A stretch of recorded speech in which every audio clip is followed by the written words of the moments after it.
কলকাতার আদলে এখানকার জমিদার তৈরি করেছিলেন নাগরপুর জমিদার বাড়িটি। জনমানব শূন্য এই পথ ধরে হাঁটছি আর যেন অনুভব করতে পারছি অতীত ইতিহাস ও জৌলস। সময় যেন থমকে গেছে এই নগরীতে, এখন পরিণত হয়েছে এক ভুতুড়ে নগরীতে। ভবনের একটি কক্ষে প্রবেশ করতেই দেখতে পেলাম তার অস্তিত্ব। পুরো ভবন জুড়ে অন্ধকার। মোটেও সাহস হচ্ছিল না এক কক্ষ থেকে আরেক কক্ষ যাওয়ার। তবে অনুসন্ধানী মন কিছুতেই মানে না, তাই অনেক ঝুঁকি নিয়ে ঢুকে পড়লাম আরেকটি কক্ষে। এই জমিদার বাড়িতে রয়েছে 20 থেকে 22টি ভবন। এই ভবনগুলোর অতীত ইতিহাস তুলে ধরবো আজ আপনাদের সাথেই থাকুন। ভোরের সূর্য ওঠার সাথে সাথেই বেরিয়ে পড়লাম ঘর থেকে টাঙ্গাইলের উদ্দেশ্যে। বাংলাদেশের যে কোনো প্রান্ত থেকেই খুব সহজেই আপনারা চলে আসতে পারেন টাঙ্গাইল শহরে। টাঙ্গাইল শহর থেকে 25 কিলোমিটার দূরত্বেই রয়েছে এই নাগরপুর ইউনিয়ন, এবং এই ইউনিয়নেই রয়েছে নাগরপুর জমিদার বাড়ি। আপনারা এখন যে ভবনটি দেখতে পাচ্ছেন সেটি সে আমলে বৈঠকখানা হিসেবে ব্যবহার করা হতো। তাদের প্রশাসনিক সকল কার্য সম্পাদন করা হতো এই ভবনটিতেই। এই ভবনটির পাশেই রয়েছে পরীর দালান। এই ভবনগুলির নকশা প্রকাশ করে সে আমলে জমিদারদের রুচি এবং অভিজাত্যের। এই প্রাসাদগুলোর পাশে রয়েছে একটি স্মৃতিফলক। সেই স্মৃতিফলক থেকেই জানা যায় এই ভবনগুলো তৈরি করেছেন এক মুসলিম কারিগর। কলকাতার আজিজুল রহমান নামক এক কারিগর এই ভবনগুলো তৈরি করেছেন। এবার চলে এলাম বন্ধুরা ভবনটির ঠিক পেছনে আরেকটি ভবন দেখার জন্য। এই ভবনটির নাম সিংহ দালান। এই দালানটির ঠিক উপরেই রয়েছে দুটি সিংহ। ক্যামেরা জুম করলেই আমরা দেখতে পাবো ওই যে উপরে দেখা যাচ্ছে জঙ্গলের পিছনে দুটি সিংহ আকৃতির, এবং তার নিচে রয়েছে একটি ময়ূর। এই ভবনটির ঠিক নিচের দিকে যখন ক্যামেরা নামালাম দেখতে পেলাম বারান্দাটি কি সুন্দর, এবং এর কারুকাজগুলি একেবারে চোখে নজর কাড়া।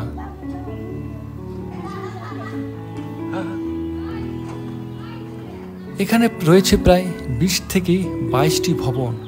প্রত্যেকটি ভবনই রয়েছে তার নিজস্ব ইতিহাস ঐতিহ্য।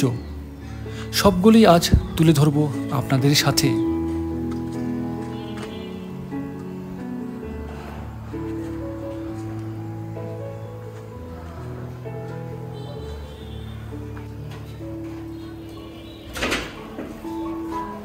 এটি হলো পরীর দালান। নামটি যেমন ঠিক এর কারুকাজগুলো সেরকমই, তবে মলিন হয়ে গেছে এর সৌন্দর্য। এবার সিঁড়ি বেয়ে উপরে উঠছি। এই ভবনটিকে বলা হয় ঝুলন দালান। এই ঝুলন দালানের প্রবেশ করার অনুমতি নেই, তবে দরজার ফাঁক থেকে যতটুকু দেখতে পেলাম তা অসাধারণ। একটু অপেক্ষা করুন বন্ধুরা, এখনই সেই সৌন্দর্য আপনাদের সামনে তুলে ধরব। ক্যামেরা ভেতরে প্রবেশ করাতেই যেন চোখগুলো বড় হয়ে গেল, এবং দেখতে পেলাম সেখানে রয়েছে মার্বেল পাথর ও টেরাকোটার ডিজাইন। এই ভবনটির ফ্লোরগুলো মার্বেল দ্বারা তৈরি এবং পিলারগুলো টেরাকোটার ডিজাইন। এই ভবনটিতে সে আমলে জলসাঘর হিসেবে ব্যবহার করা হতো। প্রায় সময়ে বসত নাচ গানের আসর।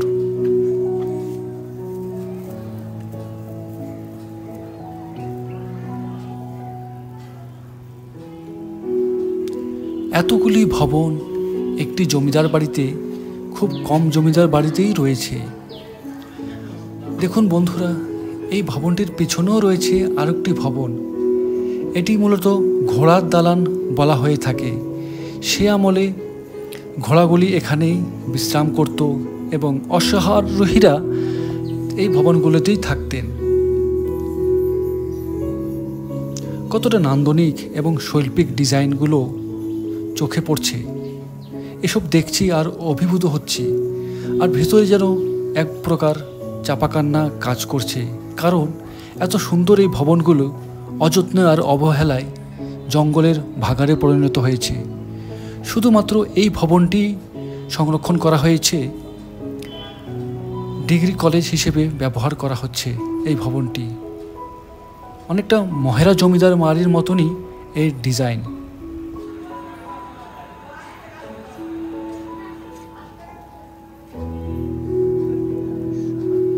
সামনে এগোতেই চোখে পড়ল আরেকটি ভবন। এটি সে আমলে দুর্গা মন্দির হিসেবে ব্যবহার করা হতো।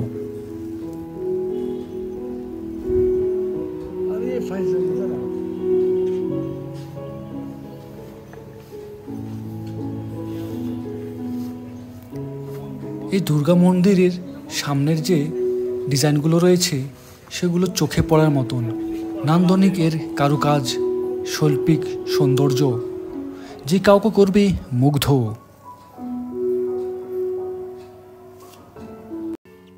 ক্যামেরা জুম করতেই দেওয়ালের ওই পাশে দেখা গেল আরেকটি ভবনের নান্দনিক ডিজাইন। এই সকল ডিজাইনগুলি একেবারে ইউনিক। সচরাচর এই ধরনের ডিজাইনগুলো দেখাই যায় না। দেওয়ালের প্লাস্টার খসে খসে পড়ছে। অযত্ন আর অবহেলায় এই জমিদার বাড়িটি যেন নীরবে কাঁদছে।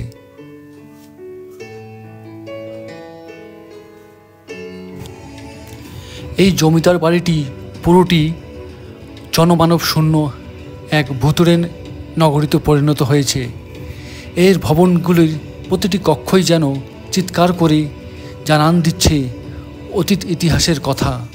প্রতিটি দেওয়ালে রয়েছে কিছু চাপা কান্না। এই ভবনগুলি এতটাই ভুতুড়ে যে এখানে প্রবেশ করলেই গাটা কেমন ছমছম করে ওঠে। এতটাই অন্ধকার এবং শুনশান নীরবতা। এই নীরবতার মাঝেও যেন এক নীরব কান্নার আওয়াজ শোনা যায়। এই ভবনটিতে রয়েছি বর্তমানে আমি একাই, তাই খুব সাহস করেই ঢুকে পড়ছি একটি থেকে আরেকটি কক্ষে। এক সিঁড়ি থেকে আরেক সিঁড়িতে প্রবেশ করলেই যেন দেখতে পাচ্ছি এক অন্যরকম জগতে। প্রতিটি ভবনেরই রয়েছে এক নিজস্ব ইতিহাস। এখন যে ভবনটি আমরা চারতলা ভবনটি দেখতে পাচ্ছি, এটি সে আমলে ব্যবহার করা হতো রংমহল হিসেবে। এই রংমহলের নকশাগুলো দেখুন বন্ধুরা, কতটা নান্দনিক এবং কতটা কারুকাজগুলো আপনাকে করবে অভিভূত।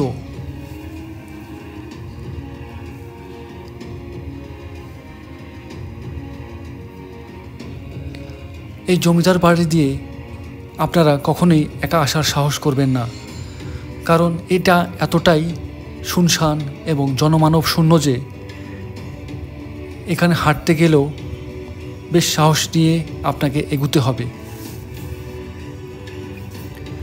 প্রতিটি বারান্দা বেলকুনি থেকে মনে হচ্ছে কেউ যেন উঁকি মেরে তাকিয়ে আছে আপনার দিকে। দরজা জানালা সব কিছু তালাবদ্ধ অবস্থায় রয়েছে এবং এখানে রাজত্ব করছে প্রকৃতি। জঙ্গলে ছেয়ে গেছে চারপাশ।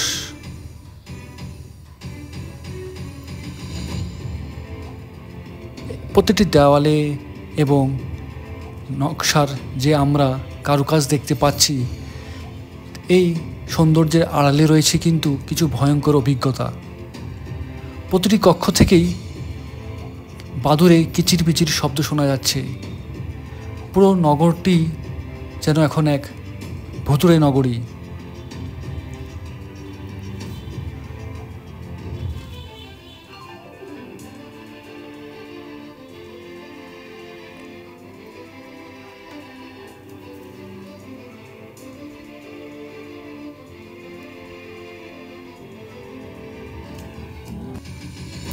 যতদূর চোখ যাবে ঝোপঝাড়ের আড়ালে আপনারা দেখতে পাবেন নান্দনিক সব ভবন, প্রতিটি ভবনই যেন লুকিয়ে আছে জঙ্গলের আড়ালে। সম্ভবত এটা চামচিকা শব্দ।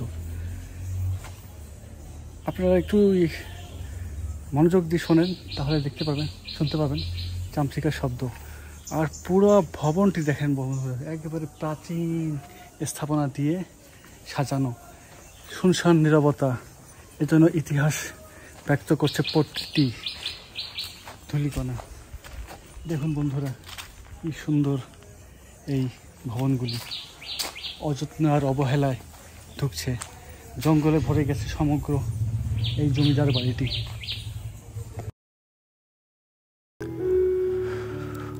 নাগরপুর জমিদার বাড়ির প্রতিষ্ঠাতা যদুনাথ চৌধুরী প্রায় 54 একর জমির উপর জমিদারি প্রতিষ্ঠা করেন। তার বংশক্রমে দেখা যায় এমন তার 3 ছেলে মোহন চৌধুরী, জগদীশচন্দ্র মোহন চৌধুরী, শশাঙ্ক মোহন চৌধুরী। ব্রিটিশ সরকার উপেন্দ্র মোহন চৌধুরীর বড় ছেলে সতীশ চৌধুরী রায় চৌধুরীকে সাধারণ জনগোষ্ঠীর জন্য বিভিন্ন সেবামূলক কাজের স্বীকৃতিস্বরূপ রায় বাহাদুর খেতাবে ভূষিত করেন। ছোট ছেলে সুরেশচন্দ্র রায় চৌধুরী অপেক্ষাকৃত পাশ্চাত্য সংস্কৃত মনা। তিনি ছিলেন অনেক বেশি শৌখিন, প্রকৃতিক মানুষ এবং ক্রীড়ামোদী ব্যক্তিত্বের অধিকারী ছিলেন তিনি। উপমহাদেশের বিখ্যাত ফুটবল দল ইস্ট বেঙ্গল ক্লাবের তিনি ছিলেন প্রতিষ্ঠাতা এবং সেক্রেটারি। পাশ্চাত্য এবং মোঘল সংস্কৃতির মিশ্রণ এই অপূর্ব নান্দনিক সৌন্দর্যে নির্মিত এই বৈঠকখানা বিল্ডিং, এবং এর উপরে ছিল নবদখানা। সেখান থেকেই ছড়িয়ে পড়া প্রতিদিন ভোরের সকাল সানাইয়ের ভৈরবের ধ্বনি চৌধুরী বংশের তথা এলাকা প্রজাদের ঘুম ভাঙত। শোনা যায় রায়বাহাদুরের ছোট ছেলে সুরেশ চৌধুরী নগরপুরে রেখে সম্পূর্ণ রাজধানী কলকাতা আদলে নগরপুরকে সাজাতে পরিকল্পনা করেছিলেন। চৌধুরী বাড়ির রঙ্গমহলের পাশে এক সুদৃশ্য চিড়িয়াখানা ছিল।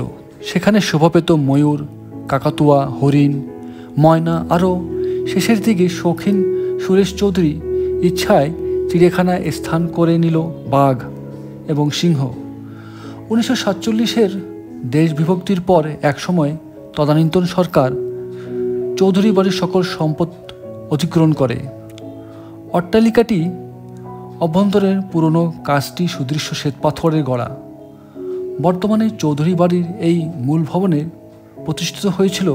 প্রতিষ্ঠিত হয়েছে নাগরপুর মহিলা ডিগ্রি কলেজ। ওই দূরে দেখা যাচ্ছে সেই সাদা রঙের ভবনটির চিহ্ন। বন্ধুরা, এই জমিদার বাড়ির পাশেই একটি ভবন তৈরি হচ্ছে। সেই ভবনের ছাদ থেকে সমগ্র জমিদার বাড়িটা আজকে আপনাদের সামনে তুলে ধরব। চলুন বন্ধুরা। পাশেই নির্মাণাধীন ভবনের ছাদে উঠে সমগ্র জমিদার বাড়িটি এক নজরে দেখে নিলাম। যতদূর চোখ যায় বিস্তৃতি রয়েছে এই জমিদার বাড়ির ভবনগুলির। ওই দূরেই সাদা রঙের যে ভবনটি দেখতে পেয়েছি সেটি প্রথম ভবন, বৈঠকখানা। এবং প্রতিটি ভবনের ছাদে রয়েছে বেশ নান্দনিক ডিজাইন। দেখুন বন্ধুরা, এই শুনশান নীরবতা মাঝে যেন ইতিহাস ফিসফিস করে ব্যক্ত করছে সে আমলের নান্দনিকতার ইতিহাস। প্রতিটি ভবনের বেলকনির দিকে তাকালেই মনে হয় এই বুঝি জমিদার বাড়ির বংশধরেরা হেঁটে যাবে, তাকিয়ে থাকবে আপনার দিকে কৌতূহলী মনে।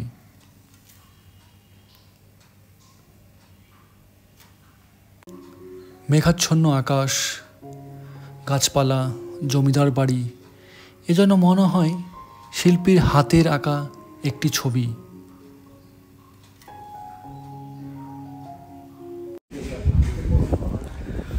বন্ধুরা, এই জমিদার বাড়ি হাঁটছি আর হারিয়ে যাচ্ছি যেন এক অজানা ইতিহাসে।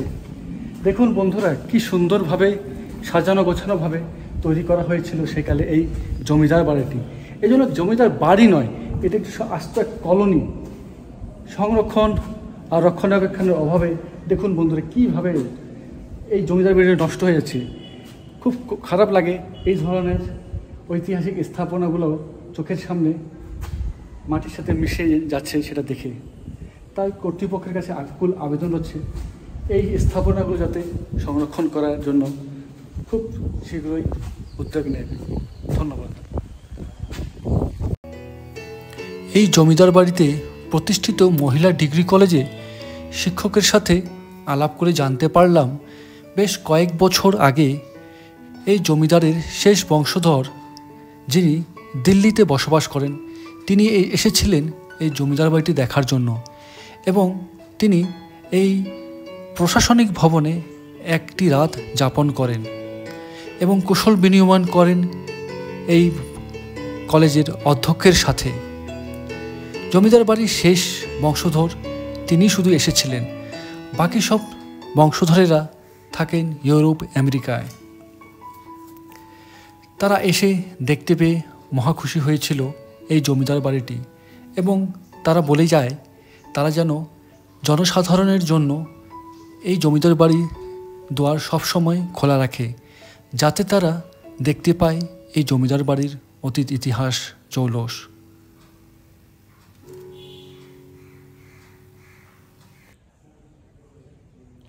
বন্ধুরা, এই জমিদার বাড়িটি ঘুরে ঘুরে দেখছি আর যেন হারিয়ে যাচ্ছি এর সৌন্দর্যে।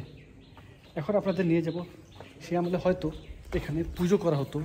একটি তুলসী গাছে, এই জায়গাটাতে সম্ভবত তুলসী গাছ ছিল।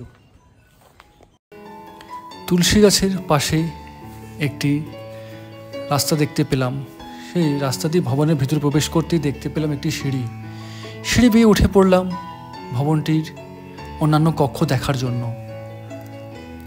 ভবনটা এতটাই স্তব্ধ যে এই ভবনগুলোতে উঠতেও অনেকটা ভয় লাগছে। কেমন জানি একটি অনুভূতি কাজ করছে, এই বুঝি কেউ পিছন থেকে ঘাড়ে হাত দিল বলে মনে হয়। তাই আপনারা যখনই আসবেন অবশ্যই সাথে কাউকে নিয়ে আসবেন, কোনোভাবেই একলা আসার চেষ্টা করবেন না।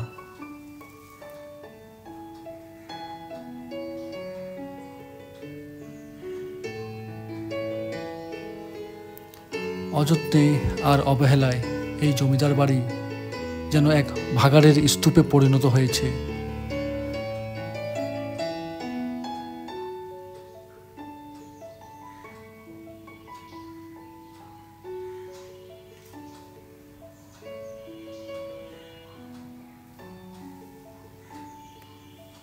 এই সিঁড়ি বেয়ে এখন উঠে পড়লাম দোতলায়। গাটা ছমছম করছে এই জমিদার বাড়িটিতে ঢুকে। একেবারে অন্ধকার এবং চারপাশটা স্যাঁতস্যাঁতে। দেখুন বন্ধুরা, গাছের শেকড় বাকড় কীভাবে এখন এই রুমটি দখল করে ফেলছে। সমগ্র জমিদার বাড়িটির দশা যেন দেখারও কেউ নেই। বন্ধুরা, এখানে থাকাটা বেশি সুবিধা মনে করছে না, আর ভয়ও লাগছে। সমগ্র জমিদার বাড়িতে আমি একলাই ঘুরে ঘুরে দেখছি এবং এত প্রাচীন এখানে স্থাপনাগুলো এবং অন্ধকার, এই অন্ধকার সাহস হচ্ছে না এর উপরে উঠে দেখার জন্য। তাই এখান থেকে সরে যাওয়াটাই বুদ্ধিমানের কাজ আমি মনে করছি। টাঙ্গাইল শহরে আসলে অবশ্যই এই জমিদার বাড়িটি ঘুরে যাবেন, দেখে যাবেন বাংলার অতীত ইতিহাস। তো বন্ধুরা, কেমন লাগলো আমার এই ভিডিও তো অবশ্যই কমেন্ট বক্সে জানাবেন। সাথেই থাকবেন, সামনে নিত্য নতুন ভিডিও নিয়ে উপস্থিত হয়ে যাব আপনাদের সাথে। ধন্যবাদ বন্ধুরা আমার সাথে থাকার জন্য। আজ বিদায় নিচ্ছি, তবে খুব শীঘ্রই উপস্থিত হয়ে যাব আপনাদের সামনেই।